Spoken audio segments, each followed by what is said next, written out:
I've really kind of hit my stride again. And it feels like a gift, honestly, to be in a place where my experience is so different and I'm able to share something that really helps to impact others' experiences as well.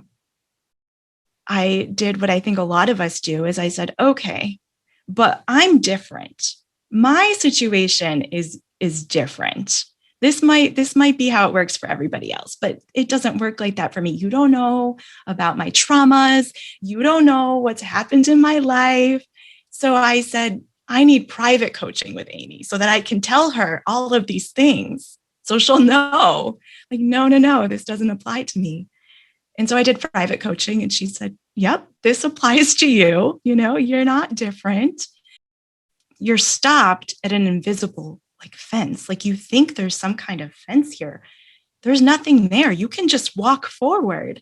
And I don't know what it was about that. I mean, that was very similar to that first thing I heard from Amy about, feeling or thinking, that I was like, like it just all of a sudden I realized this is just, I've made all of this up. This idea that people don't want to hear this from me, that it's not going to be well accepted, that people aren't going to get it, that it's not going to seem like compassion, all of this. I had just built up this invisible fence and said, this is stopping me when there was nothing there. And it was, one of those moments you were talking about how it can take a long time or it can be a flash and you just see it differently. And it was one of those times I was just like, oh, I can do this and I want to do this. And I jumped right back into coaching clients, making videos, producing content. And it's been really, really rewarding. I mean, the response has been really positive. I'm really loving coaching from this perspective. It's so much less stressful for me as the coach because, it's really just having a conversation with somebody and pointing them towards what they already know to be true. And, just being with them while they discover, the truth of themselves and their experience. And so it's been great. I don't know, that was a roundabout answer, but that's how I got here.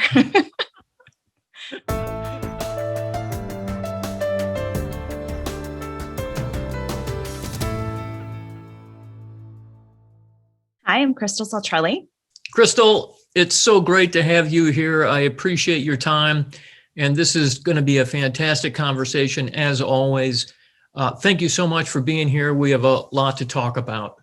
Yeah, thank you for having me. I'm really excited to chat today. And I want to ask you, did you and I go on a retreat together a long time ago? We did, yeah, in Michigan, one of the I think it was maybe the first little school live. Yeah, and I feel like we've done something, one of those retreats that really open your minds and expand your consciousness. It's like, yes, I think she's been expanded. I do feel that way sometimes. Yeah. So you have a unique subject that you work with. Can you tell us about that unique subject? Sure. I coach people who have a condition called gastroparesis, and that's a functional disorder of the stomach. So it just means that the stomach empties slowly. It causes all kinds of symptoms: nausea, fullness, stomach pain. A lot of people just often feel like they kind of always ate Thanksgiving dinner, that really just full, uncomfortable feeling all the time. So it really varies from person to person as to what the physical experience is. But I was diagnosed with gastroparesis in 2004, so 17 years ago now. And I struggled really, really bad for a good 5 or 6 years. And at some point I decided to go back to school, and I studied health coaching and holistic nutrition just to help myself initially, but that turned into a coaching career, health coaching people, working on their nutrition, their diet plans.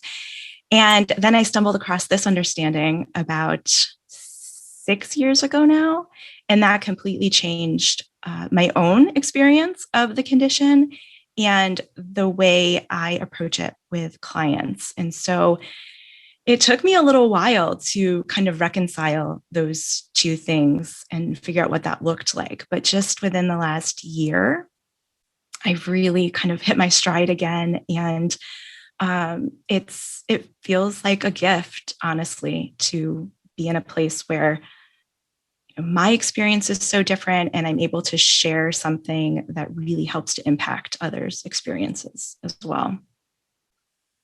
And before we get into that understanding part of it, how did you coach people in the beginning prior to the understanding when it comes to coaching people with all the symptoms that we know that they experienced, and part of those symptoms, I'm sure it sounds like they were uncomfortable and painful. And so how did you coach in prior to the understanding? Yeah. And I mean, uncomfortable and painful. And some people are very ill, very physically ill. I was extremely malnourished at one point. I spent 4 weeks at the Mayo Clinic. Like I was physically very, very ill. And it looked to me before I had this understanding, I had a very outside in perspective, and it very much looked to me that I needed to get a handle on the physical symptoms in order, to be okay. And that's the way I coached people. It was the best that I could see. And that was helpful. I mean, there is something to be said for symptom management tools and things that help people feel physically better and get better nourishment and, help their bodies become stronger and healthier. But it was very limited. So we would do diet plans, and I developed something called a comprehensive management plan. So I would help people with their diet, with their nutrition, their supplementation. We would talk about stress and sleep and physical activity, all of these things in an effort to control their physical symptoms, to relieve the suffering that they were feeling. And like I said, there's value in that, but it was also really stressful in a way because we don't have complete control over our physical experience, even doing all of those things. And I certainly don't have control over someone else's physical experience. And it felt like I needed to, personally and with clients. And so it was just a very tight grip on everything at that point. Okay, you're still feeling bad. Let's fine tune your diet even more. Let's work on stress. I would help people, really work on their stress, which now seems so funny to me, how much effort was put into relaxation. I had people doing what I called like purposeful relaxation, which now I'm just like, this sounds so silly, but it was the best that I could see to do because I just didn't understand what I now understand about the inside out nature of life. So my coaching was very outside in. It felt like at times, coming up against a brick wall because these are all the tools. This is everything I know to do. And people are still suffering. And so, it was a little stressful, in that regard. And personally, with my own experience of the condition, it was stressful, feeling like I'm not doing enough to manage my symptoms, even though I'm doing, everything that I can possibly think to do. And with clients, seeing people continue to suffer and continue to struggle, even though we've got a really good management plan in place. It was very outside in, and it felt like there was more. There had to be something else, but I didn't know what it was at that point. Which is amazing. I mean, it's incredible to listen to you coming from this understanding and seeing where you were, and it makes perfect sense. Absolutely. It makes perfect sense that we do whatever we possibly can to reduce our symptoms, not only physically, but hopefully within that realm of changing the physical outside. That's going to help us feel into that space of well-being. Where was it in your life that you knew, there's got to be something else? Does that make sense? Yeah, it does. And it's funny because it was really early on in my health coaching career that I knew there had to be something else. It was a blessing in a way to be talking with so many people because I noticed other people having very, very different experiences of the condition. And I remember one day really vividly, soon after I started coaching, I had two clients, and on paper, they looked like exactly the same. They had pretty much the same symptoms. It seemed to be, objectively very similar experience.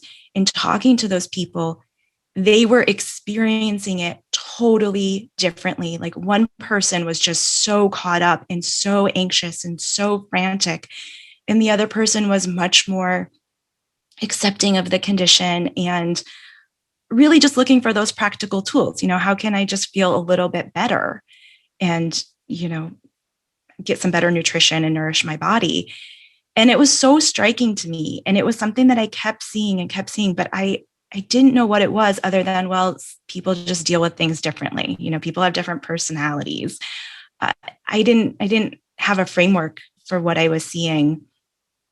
But as I got to a point where I was starting to feel burnt out, by just trying so hard to help people from that outside in approach all the time, it just became like louder and louder. Like there's something more here. There's something that I'm missing. And I came across it not at all in relation to gastroparesis, which was really interesting. So I had a baby in 2012, and I had always struggled with anxious thinking, as far back as I can remember. I'd always just considered myself an anxious person. I started having panic attacks when I was in ninth grade. And, I dealt with manifestations, anorexia, bulimia, like all now things that I know are the same root cause. But after I had a baby, the anxiety and the panic attacks just became completely debilitating. I couldn't leave the house. I couldn't be home alone. I was completely consumed. And that's what actually led me to Amy Johnson and to this understanding. And initially, I really couldn't see any of this around anxiety. My flavor of health anxiety or of anxiety was health anxiety. So, around my health and my well-being, I couldn't really see the truth in this initially, but I immediately saw it in relation to gastroparesis. And so it was really kind of interesting because, eventually I saw it in terms of anxiety, and it's completely changed my life in that respect too. But it was like, oh, like I recognized it immediately when it came to gastroparesis. This is the piece that I've been seeing without knowing what it was. This is the piece that explains why people are still suffering when, we've got their symptoms under control. Or, I have had so many people, their symptoms resolve completely. They don't even have the diagnosis anymore, and they're still racked with anxiety over what if it comes back. And so this filled in so many gaps for me with gastroparesis. It was, a happy accident kind of in a way that I found it, but it's made a really big difference. So I first heard Amy on a podcast. I was kind of doing all of the things for the anxiety and the panic. And one of those things was to listen to every anxiety podcast I could find. And I heard her on a podcast, and I heard her say, I remember exactly what it was, that we only experience our thinking. And I think she said, only and always. And it was like, what? I didn't, it was really, looking back, like I didn't get it, but I got it. Like it felt true, but my mind did not understand that at all. But it was so different than every other way that I had tried to address the anxiety at that point. I mean, I was like, buying like crystals and all kinds of things to to try to Crystal was buying crystals. Crystal was buying like anti-anxiety crystals. Yes. And lining them around my bathtub, and oh boy. But it was just so different, and there was something so, I think, like you said, there was something very compassionate about it, but also kind of matter of fact about it. Like, this is just how it is. And it really struck me. And that led me to, I did a group program with Amy. And then I did what I think a lot of us do is I said, okay, but I'm different. My situation is different. This might be how it works for everybody else, but it doesn't work like that for me. You don't know about my traumas. You don't know what's happened in my life. So I said, I need private coaching with Amy so that I can tell her all of these things. So she'll know, like, no, this doesn't apply to me. And so I did private coaching and she said, yep, this applies to you. You're not different. And it took, I don't know, it took a while. I think back now to those coaching calls and I'm just like, oh, she was so patient. Because I was just, yeah, but what about this? But what about this? But I don't think you understand, that this happened. But really gradually over a couple of years, probably not even a couple of years, probably about a year, my life changed. And, it wasn't that I noticed, oh, I think differently about anxiety now or anything like that. I noticed, oh, I can go to the grocery store. Little things like that, like, oh, I'm not unlocking my door before I go to take a shower to make sure the paramedics can come in because something's obviously going to happen to me while I'm in the shower. Just, little things that I started to realize, oh, that doesn't look true to me anymore. And those just kind of snowballed over time. And I don't know. I don't know how to explain it any differently.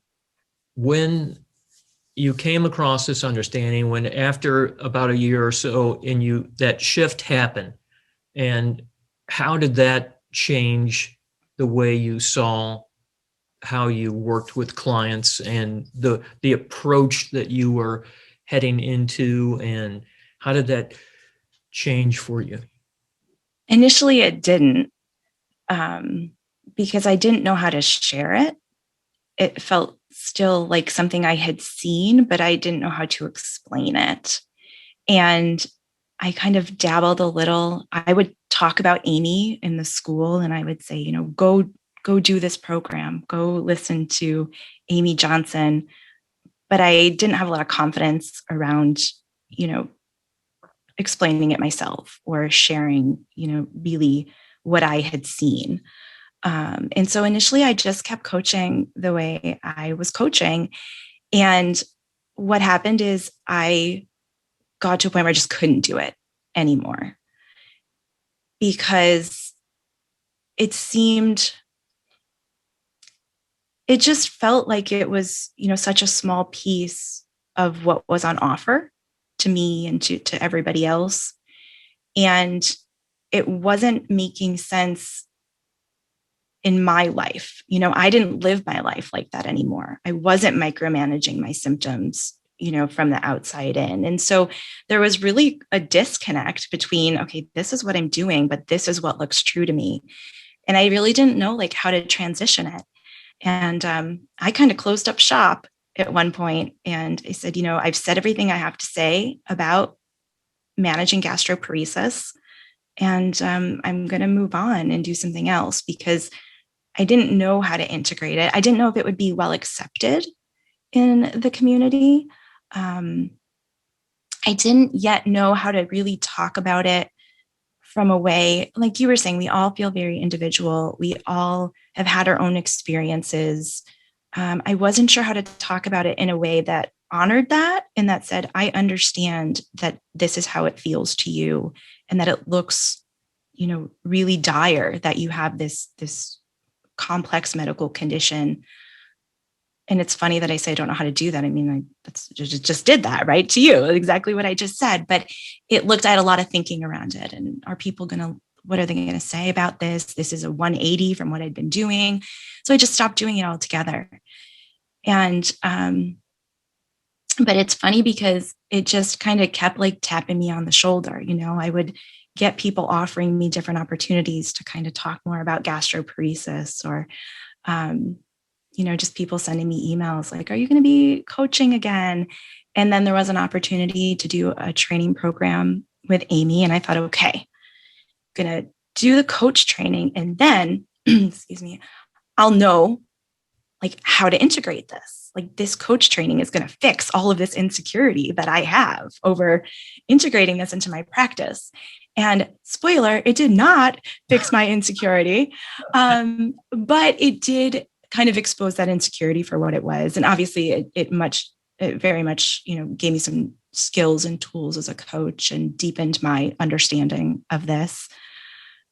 But I still just had so much thinking around it. And you and I are in a program together for coaches.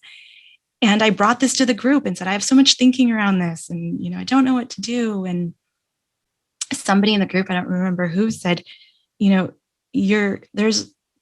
stopped at an invisible like fence. Like you think there's some kind of fence here. There's nothing there. You can just walk forward. And I don't know what it was about that. I mean, that was very similar to that first thing I heard from Amy about, feeling or thinking, that I was like, oh, like it just all of a sudden I realized this is just, I've made all of this up. This idea that people don't want to hear this from me, that it's not going to be well accepted, that people aren't going to get it, that it's not going to seem like compassion, all of this. I had just built up this invisible fence and said, this is stopping me, when there was nothing there.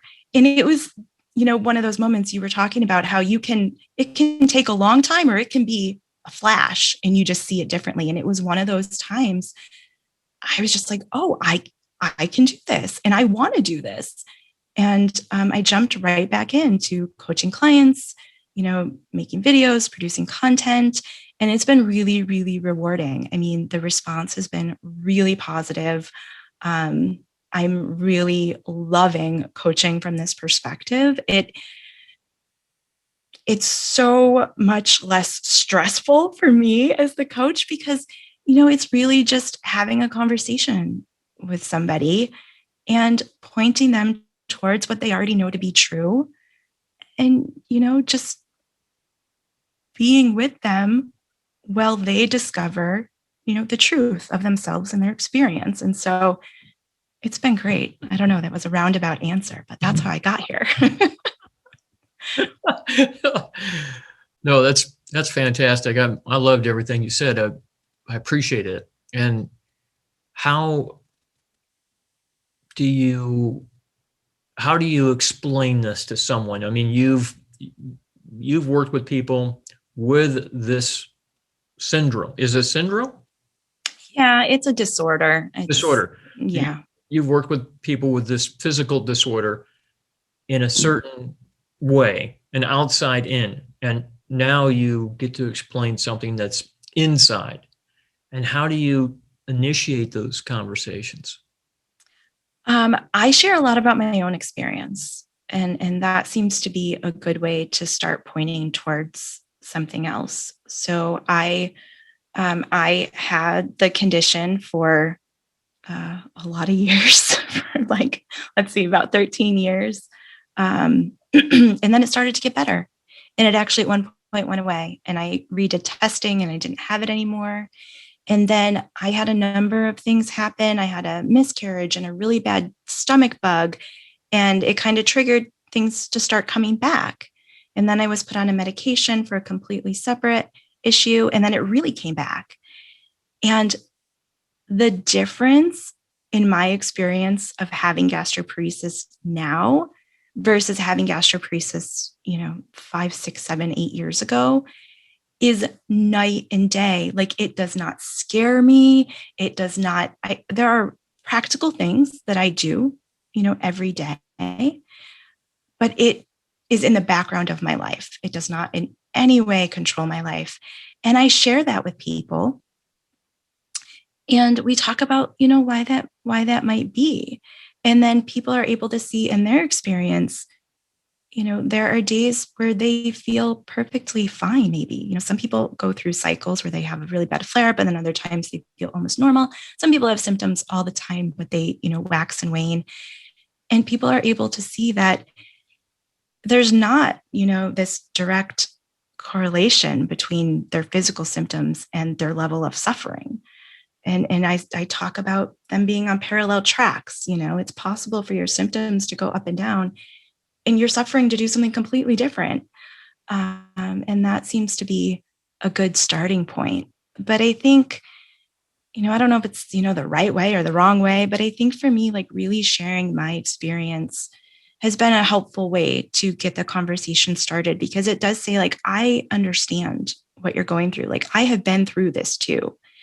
And I'm here to tell you that you can have a completely different experience. You can find so much more freedom, even if nothing changes with your physical symptoms. I love a couple things. Well, I love a lot of things, but I love the fact that you started doing this, and that's a theme. It seems like in these podcasts, trying to share in this understanding. There's things that happen to us that are physical, and there's things that happen to us as we start to explore how our thinking works. And it's amazing. It's just amazing that this wave pattern, well, you can see it in electricity. You can see it in wave signatures, in vibrations, in earth. I mean, it's just funny how this one little thing here just so happens to be connected. Again, in the bigger picture, it's connected to us in enormous ways that we don't always recognize. And the other thing was that when you had said that when you had that glimpse or that insight and it happened so quickly, I think that's amazing too, to share in your insights, to share those with people, that you're something that's physical that's happening doesn't, just because something is physical, that you're feeling something, doesn't mean that that has anything to do with how you experience life in any given moment. That's the thing, the moment. We experience moments by the hundreds of thousands per day. It's amazing how we can somehow we focus on one or two and say that we have a problem, but it's like we're shifting and changing constantly, truly constantly. It's amazing. Yeah, I love that. It's so funny, the synchronicity in this. I was just thinking about that earlier today, the idea that we live moment to moment, but we talk like all of these things are static, like I have gastroparesis. And I know from talking to a lot of people that gastroparesis technically means delayed gastric emptying, but people's gastric emptying times change, for all sorts of reasons. They change for hormonal reasons. They change based on how much sleep you've had, all kinds of things. And so somebody, may have a delayed test one day and a normal test another day. And it's just funny how we label, I have this condition, and that then goes to kind of like period all the time forever is, I think, the unspoken part of that in a lot of people's minds. It certainly was in mine forever. And one thing I've really been focusing on with clients lately is that idea of like moment to moment. People get really afraid of, what if I need a feeding tube someday? What if I can't stop losing weight? What if I can't get proper nutrition? What if this never goes away? And what I've been talking about with clients a lot lately is you don't ever have to face that, because you only ever have to face this moment. And those are all, forever or down the road. Like, if I have this forever, like, you never have to face forever. You only ever have to face like right now. And yeah, so it's just interesting that you bring that up, because I think even, all of these labels, even, diagnoses, which are meant, for good, to help people understand what they're dealing with and treat it in whatever way possible. But I think it kind of naturally glosses over that moment to moment, because in this moment, I may still have gastroparesis, but I don't, right now, sitting here with you, I have no symptoms. I feel perfectly fine. I'm perfectly healthy. There's nothing going on for me right now. And so I don't know exactly where I'm going with this, but it's just funny you brought that up, because I was literally just thinking about this today, about, how we talk about things as being so static, but really, like, they're so dynamic all the time. They're changing in every moment. Absolutely. Every moment. Thank you for watching or listening to the Space Between podcast. I'm your host, Dave Fry. Stay awesome and know that we are so much more than our temporary thoughts. Life's energy is moving us forward, not our thinking. When the thoughts settle down, there's a space between, filled with everything you need. You are the awareness of wisdom, the radiance of love, the clarity of creativity, and you only ever experience your thinking.